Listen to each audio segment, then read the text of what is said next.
네, 오늘부터 양일간 열리기로 했던 이 조국 법무부 장관 후보자의 인사청문회가 사실상은 좀 무산이 됐습니다.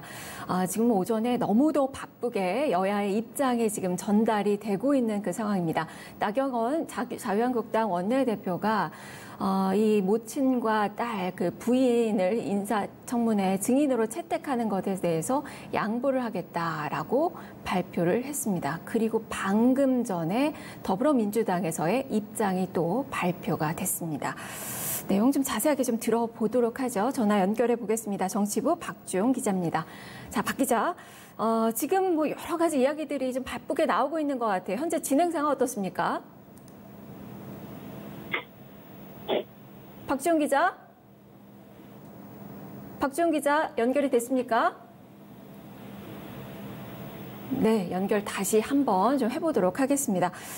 일단 지금 이야기를 좀 들어보면 자유한국당의 이 나경원 원내대표가 그동안에 공방을 벌였던 것이 바로 증인 채택 문제였습니다. 가족을 증인으로 채택하는 데 있어서 한 채 좀 양보도 없었는데요. 자, 그러면서 더불어민주당에서는 플랜 B를 또 가동을 할 것으로 많이 또 카드를 또 만지작거렸었습니다. 국민청문회 이야기가 또 나왔던 그 상황인데요. 사실상 오늘과 내일 이틀간의 그 일정이었는데 이것은 좀 물 건너간 그 상황이고요. 여기서 오늘 오전에 바로 나경원 원내대표가 이것에 대해서 양보하겠다. 그러니 법대로 5일 후에 인사청문회를 개최를 하자라고 밝혔습니다. 그 내용 한번 좀 짚어보도록 하죠. 자, 박주용 기자. 네. 네, 지금 현재 진행 상황 어떻습니까? 네, 여야는 지난 주말까지 조 후보자 청문회 관련해서 증인 채택 협상에서 진전을 보이지 못했는데요. 하지만 자유한국당 나경원 원내대표가 오늘 오전 10시 40분에 긴급 기자간담회를 열고 조 후보자 인사청문회와 관련해 조 후보자 아내와 딸, 어머니를 증인 채택에서 제외하는 쪽으로 양보하겠다고 밝혔습니다. 그러면서 자족 증인을 모두 양보할 테니 오늘 의결해서 법대로 청문회를 하자고 했는데요. 기본적으로 한국당은 오늘 청문회에 대해서 실시 계획서를 의결하면 오늘로부터 5일이 경과한 이후에 인사청문회를 할 수 있다는 입장입니다. 이 5일 뒤면 7일인데요. 이 주말에라도 청문회를 진행할 수 있다는 입장입니다. 그러면 7일에 인사청문회 할 수 있는 건가요? 민주당에서도 방금 전에 입장을 내놨죠? 어떤 의견입니까? 네, 이에 대해 더불어민주당 이인영 원내대표는 일단 나 원내대표의 제안을 수용할 수 없다는 입장을 밝혔습니다. 이 원내대표는 오늘 예정된 여야 3당 원내대표 회동에 들어가면서 이 같은 입장을 밝혔는데요. 국회 법사위 소속 민주당 의원들도 2, 3일에 예정됐던 조국 인사청문회 일정은 모두 무산됐다면서 지난주 목요일, 금요일 저희들이 협의해서 청문 계획서를 채택할 수 있었는데 한국당에서 꼼수를 써서 성사가 안 됐고 오늘 더 날짜를 미뤘기 때문에 1과 3일 예정된 조국 청문회는 일단 무산됐음을 말씀드린다고 했습니다. 그러면서 오늘로써 조국 인사청문회와 관련된 국회 논의는 모두 끝났다면 보면 된다고 밝혔는데요.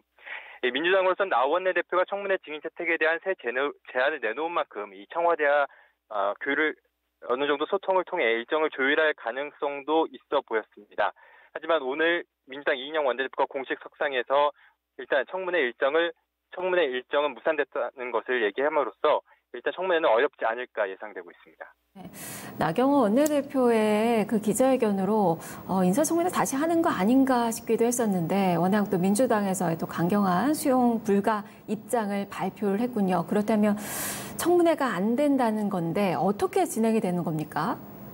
일단 오늘 여야 3당 원내대표 협정이 결렬된 만큼 이 민주당은 오늘 오후 의원총회를 열어서 조 후보자 인사청문회가 무산된 이후의 대책을 논의할 것으로 보이는데요. 일단 지금 나온 소식으로는 국민청문회 방식이 아주 유력하게 검토되고 있습니다. 이 국민청문회 방식은 언론사 주재 기자간담회 형식의 청문회가 될 수 있는데요. 당초 민주당 원내대표는 조국 후보자는 형식에 얽매이지 말고 국민과 언론 등과 대화를 통해 적극적으로 자신의 진실을 밝혀주길 바란다고 조 후보자 직접 기자회견에 참석해서 의혹 해명에 나설 것을 주문하기도 했습니다. 국민청문회 개최 시점은 오늘 오후 3시에 열릴 가능성도 제기되고 있는데요. 이 상황은 좀 더 확인을 해봐야 될 것 같습니다. 네, 청와대에서는 추석 전에 임명수순에 돌입할 것이라는 그 전망들이 좀 나오는 것 같습니다. 좀 이렇게 예상을 좀 해봐야 될까요? 네, 그렇습니다. 이에 대해 청와대에서는 일단 내일 아침에 직접 임명 수준에 돌입할지에 대해서 입장을 유보했는데요. 다만 현재까지 예상으로는 이 국회 청문회가 무산될 경우 문재인 대통령이 법적 절차대로 내일 국회에 인사청문 경과보고서 재송부를 요청할 것으로 보입니다. 인사청문회법에 따라 대통령은 최대 10일 기한 내에 국회에 청문보고서 재송부를 요청할 수 있는데요. 기한 내에 국회가 보고서를 보내지 않으면 장관 임명을 강행할 수 있습니다. 다만 재송부 기한은 하루든 3일이든 5일이든 청와대에서 정하는 것이기 때문에 추석 전인 9일에 임명하는 수순을 밟는다는 게 가장 유력한 시나리오로 거론되고 있는데요. 일단은 현재까지는 청와대에 아직 임명을 강행했다는 의사는 보이지 않고 있지만 추석 전인 9일 임명하지 않을까라는 예상이 가장 유력하게 거론되고 있습니다. 네, 알겠습니다. 박지원 기자 수고했습니다. 네, 감사합니다. 네. 자, 그동안 여야가 한치도 물러서지 않았던, 바로 인사청문회 관련된 그 얘기. 오늘은 좀 합의점을 좀 찾을 수 있을까 싶기도 했는데요. 사실상, 쉽지는 좀 않아 보입니다. 플랜 B를 만지작거렸습니다. 바로, 조국 후보자가 또 의혹을 풀 수 있는 그 자리는 마련을 해야 되기 때문에 국민청문회 이야기가 좀 나오고 있는 건데요. 추후에 어떻게 이야기가 더 진행이 되는지 여부는 좀 확인을 해 봐야 될 것 같습니다.